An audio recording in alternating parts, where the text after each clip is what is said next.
सोचिए, एक बहन साल भर अपने भाई के लिए दुआ करती रही, उसकी सलामती मांगी, उसके नाम की व्रत रखे, लेकिन जब राखी बांधने का वक्त आया तो एक छोटी सी गलती ने वो सब छीन लिया जो दुआओं ने जोड़ा था। जी हां, रक्षाबंधन सिर्फ एक धागा नहीं होता, ये वो वचन होता है जो भगवान को भी निभाना पड़ता है। लेकिन अगर वही वचन गलत वक्त पर लिया जाए तो उसका असर उल्टा भी पड़ सकता है। और 2025 में रक्षाबंधन के दिन ऐसा ही एक समय आ रहा है, भद्राकाल का समय, जो इस पवित्र पर्व पर काली छाया की तरह फैल सकता है। हर साल लाखों लोग सिर्फ तारीख देखकर राखी बांध देते हैं, लेकिन वो ये नहीं जानते कि पंचांग में एक ऐसी छाया होती है जो अगर राखी के दिन पड़ जाए तो उसका प्रभाव केवल रिश्ते तक नहीं, पूरे भाग्य तक पहुंच सकता है।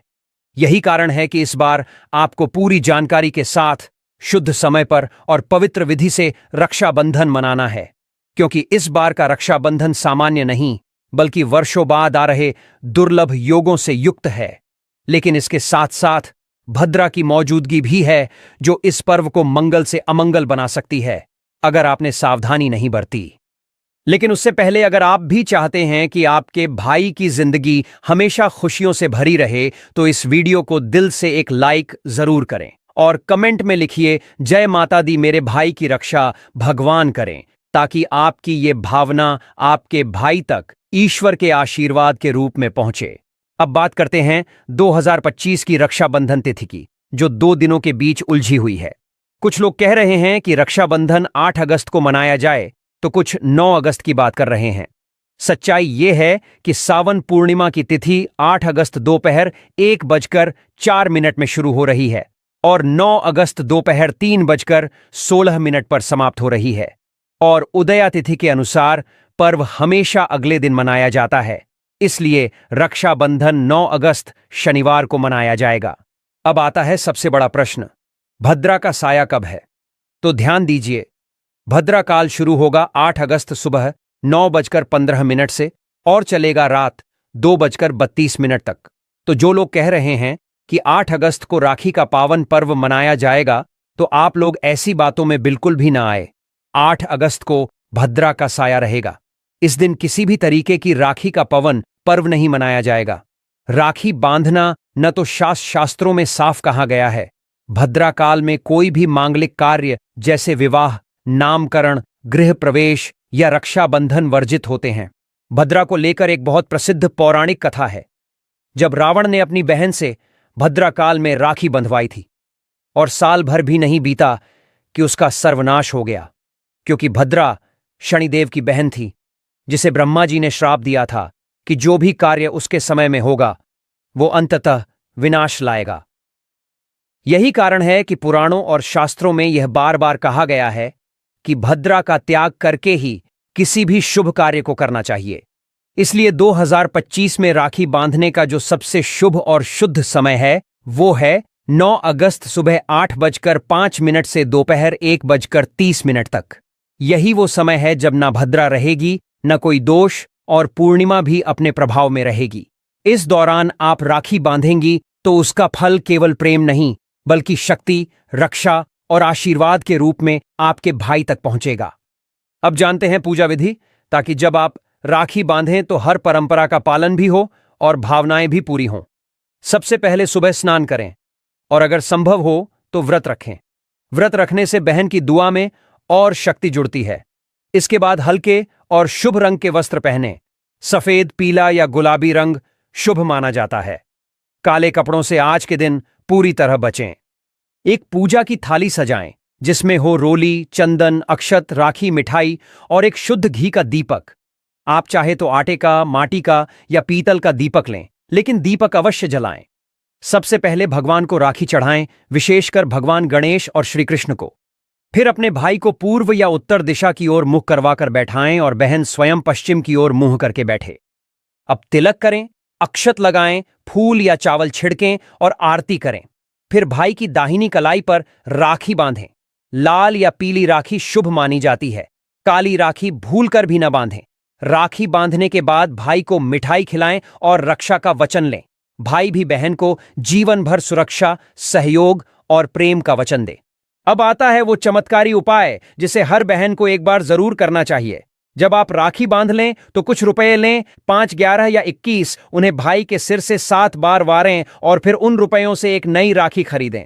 उस राखी को पीपल के वृक्ष पर बांधें, तिलक करें और मीठा भोग अर्पित करें। यह उपाय तंत्र शास्त्र के अध्याय 83 में बताया गया है और ऐसा माना जाता है कि इससे भाई को नजर, ग्रह बाधा, शत्रु और दुर्घटनाओं से जीवन भर रक्षा मिलती है। इसके अलावा एक खास बात, रक्षाबंधन के दिन सुबह उठते ही आईना जरूर देखें। शास्त्रों के अनुसार आईना देखने से राहु, केतु, भद्रा और अन्य ग्रहों के अशुभ प्रभाव कम हो जाते हैं। इसलिए दिन की शुरुआत करते ही आईना देखना आपके दिन और पर्व को शुभ बना सकता है। अब बात करते हैं भोजन की। रक्षाबंधन के दिन घर में सात्विक भोजन ही बनाएं, जैसे खीर, हलवा, पूड़ी, आलू की रसदार सब्जी, मीठी सेवई और रायता। प्याज, लहसुन, मांस, मदिरा जैसी तमोगुणी चीजें भूलकर भी न बनाएं। और अगर रक्षाबंधन शुक्रवार को हो, जैसे 2025 में है, तो संतोषी माता के व्रत रखने वालों को खट्टा खाना बिल्कुल मना है, अन्यथा माता नाराज हो सकती हैं। और अगर इस बार भाई आपके पास नहीं आ सका, विदेश में है या बहुत दूर है, तो भी निराश न हो। आप अपने इष्ट देव श्री कृष्ण, गणेश या भगवान शिव की मूर्ति को राखी बांध सकते हैं। भगवान से सच्चे मन से प्रार्थना करें, वो राखी सीधे आपके भाई तक पहुंचेगी। ये केवल विश्वास नहीं, ये आस्था है और ये भगवान का वचन है। भक्तों, सावन का महीना जितना महादेव की भक्ति के लिए खास होता है, उतना ही यह महीना शादीशुदा महिलाओं के लिए भी खास होता है। आपने अक्सर देखा होगा कि प्राचीन काल से ही सावन के महीने में और रक्षाबंधन पर लड़कियों के मायके जब जाने की प्रथा बनी हुई है। कहा जाता है कि सावन के महीने में नवविवाहित लड़कियों को मायके जरूर जाना चाहिए। लेकिन क्या आपको इसके पीछे का कारण पता है? क्या आप जानते हैं कि सावन में लड़कियों के मायके जाने से उनके मायके और ससुराल पर क्या असर होता है? पूज्य गुरु जी का कहना है कि सावन के महीने में जो भी लड़कियां अपने मायके जाती हैं और सावन के महीने में कुछ खास चीजें अपने मायके से ले आती हैं, तो इससे न केवल उनके मायके में बल्कि ससुराल में भी बरकत बनी रहती है और उनके घर में धन दौलत की कभी भी कोई कमी नहीं होती। इसी के साथ गुरुजी ने महिलाओं को कुछ ऐसे उपाय भी बताए हैं जिन्हें करने के बाद वह हमेशा अपने मायके की बरकत को भी बनाए रख सकती है। ऐसे में अगर आप भी अपने मायके और ससुराल का भला चाहती हैं, तो आज का यह वीडियो पूरा जरूर देखिएगा। भक्तों, स्वागत है आपका। प्राचीन जानकारी पर आगे बढ़ने से पहले वीडियो को लाइक और चैनल को सब्सक्राइब जरूर कर दें, जिससे कि श्री बागेश्वर बालाजी की कृपा आप पर सदैव बनी रहे। और कमेंट बॉक्स में सावन का महीना चल रहा है, सच्चे दिल से हर हर महादेव, जय भोलेनाथ अवश्य लिखें, ताकि भोलेनाथ की कृपा आपके ऊपर और हमारे ऊपर सदा बनी रहे और हमें और भी ऐसे ज्ञानवर्धक वीडियो बनाने का मोटिवेशन मिलता रहे। चलिए वीडियो में आगे बढ़ते हैं। भक्तों, गुरुजी का कहना है कि सावन का पवित्र महीना चल रहा है। ऐसे में हर कोई भोलेनाथ की भक्ति में डूबा हुआ है, लेकिन यह महीना शादीशुदा महिलाओं के लिए और ज्यादा खास हो जाता है, क्योंकि सावन के खास मौके पर बेटियों का मायके जाना बेहद शुभ माना जाता है। आमतौर पर शादी के बाद पहले सावन में बेटियां अपने मायके जाती हैं, जिससे बेटियां मानसिक और शारीरिक रूप से बेहतर रह सकें।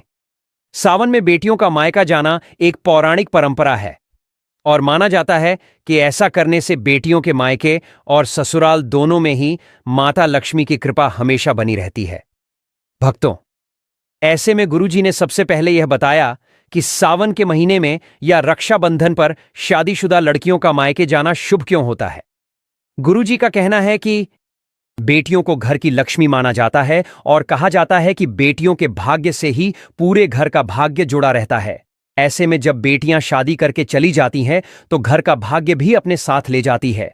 ऐसे में अगर आप अपने घर में बेटियों के जाने के बाद भी अपने घर की बरकत बनाए रखना चाहते हैं, तो ऐसे में सावन के महीने में जब बेटी मायके आए, तो कुछ विशेष उपाय से आप अपने घर और जीवन की सारी समस्याओं को दूर कर सकते हैं। जैसे जब बेटी सावन में मायके आई, तो उसके हाथों से अपने घर में तुलसी का पौधा जरूर लगवाएं और जितने भी दिन घर में रहे, रोज शाम को तुलसी के नीचे बेटी के हाथों से तुलसी क्यारी में दीपक जरूर जलाएं। इसके बाद जब आपकी बेटी तुलसी क्यारी में आपके घर में धन दौलत और सुख समृद्धि की प्रार्थना करती है, तो ऐसे में आपके घर में बरकत हमेशा बनी रहती है। गुरुजी बताते हैं कि अगर आपका घर नहीं बन पा रहा है या नए घर को खरीदने में दिक्कतें आ रही हैं, तो ऐसे में सावन में जब आपकी बेटी आपके घर रहने आए तो एक उपाय किया जा सकता है। आप बेटी के घर आने पर किसी भी मंगलवार को उसके पैसे से खरीदा हुआ आटा उसके हाथ से गूंदवा लें। उसके बाद उसी दिन उसको मिट्टी के बर्तन में रखकर मिट्टी में दबा दें। ऐसा करने से बहुत जल्द ही आपके मकान और संपत्ति की इच्छा पूरी होगी। और कई बार ऐसा होता है कि बेटी की शादी में माता पिता कर्ज ले लेते हैं, जिसे चुकाने में उनकी पूरी जिंदगी लग जाती है। तो अगर आपके साथ भी ऐसा कुछ है तो सावन में बेटी के घर आने पर किसी भी बुधवार को एक सुपारी लेकर बेटी के हाथ से मौली या रक्षा सूत्र बंधवा लें और सुपारी को पूजा के स्थान पर या मंदिर में पीले कपड़े में रख दें। भक्तों, इस उपाय से आपका कर्ज जो धीरे धीरे उतरने लगेगा। भक्तों, गुरुजी का कहना है कि सावन का महीना प्रकृति के लिए बहुत ही खास होता है। इस समय प्रकृति में चारों तरफ हरियाली होती है। इसी तरह जो नई नवेली दुल्हन होती है उनके मन में भी कई तरह की नई उमंगें रहती है। सावन के महीने जिन बेटियों की नई शादी हुई होती है वह अपने मायके जाना चाहती है। ऐसे तो मायके वाले अपनी बेटियों को हर वह चीज देना चाहते हैं जो दे सकते हैं, लेकिन गुरुजी ने कहा है कि बेटियों के मायके में ऐसी कई चीजें होती हैं जो माँ बाप को भूल कर भी नहीं देनी चाहिए। इसी के साथ अगर सावन के महीने में माँ बाप अपनी बेटी को कुछ खास चीजें देते हैं तो इससे न केवल उनके ससुराल में बल्कि उनके मायके में भी लगातार धन धान्य की बढ़ोतरी होती रहती है। उनके जीवन में माता लक्ष्मी का आशीर्वाद बना रहता है। तो चलिए सबसे पहले यह बता देते हैं कि गुरुजी ने कौन सी चीज बेटियों को अपने मायके से लाने के लिए मना किया है। भक्तों, गुरुजी का कहना है कि बेटियों को कभी भी अपने मायके से गैस का चूल्हा सिलेंडर या फिर अग्नि से जुड़ी हुई कोई भी चीज बिल्कुल भी नहीं लानी चाहिए। कहा जाता है कि अगर बेटियां ऐसी चीजें अपने मायके से ससुराल में लेकर आती हैं तो उनके ससुराल में इनका नकारात्मक प्रभाव पड़ता है और उनके ससुराल में लड़ाई झगड़े होते रहते हैं। इसके अलावा कभी भी बेटियों को मिर्च, मसाले, अचार जैसी तीखी या फिर मसालेदार चीजें भी अपने मायके से लेकर नहीं आनी चाहिए, क्योंकि भक्तों माना जाता है कि अगर बेटियां ऐसी मसालेदार चीजें अपने मायके से ससुराल लेकर आती हैं तो ससुराल में उनके रिश्तों में खटास आ जाती है और वह अपने जीवन को ठीक से नहीं चला पाती। इसी के साथ बेटियों को यह ध्यान रखना चाहिए कि सुई, धागा, सिलाई मशीन जैसी चीजें भी अपने मायके से ससुराल कभी न लाएं और चाकू, छुरी, नेल कट्टर जैसी नुकीली चीजें भी कभी भी माता पिता को अपनी बेटी को उनके ससुराल ले जाने के लिए नहीं देनी चाहिए, क्योंकि भक्तों अभी सावन का महीना है और रक्षाबंधन है। बेटियां अपने मायके आएंगी तो ऐसे में कोई भी माता पिता अपनी बेटियों को खाली हाथ नहीं विदा करते हैं। तो अगर आपकी भी विवाहित बेटियां हैं और आप उन्हें उपहार में कुछ देना चाहते हैं तो गुरुजी का कहना है कि आप अपनी बेटियों को हरे रंग का श्रृंगार उपहार में जरूर दें। भक्तों, कहा जाता है कि सावन के महीने में जो भी सुहागन महिला हरे रंग का श्रृंगार करती है, ऐसी महिलाओं के जीवन में प्रेम बढ़ता रहता है और उनका सुहाग भी दीर्घायु होता है। और अगर बेटियां अपने मायके से हरे रंग के कपड़े, चूड़ियां, सुहाग का सामान लेकर अपने ससुराल में आती हैं तो न केवल उनके ससुराल में उनका मान सम्मान बढ़ता है बल्कि उनके दांपत्य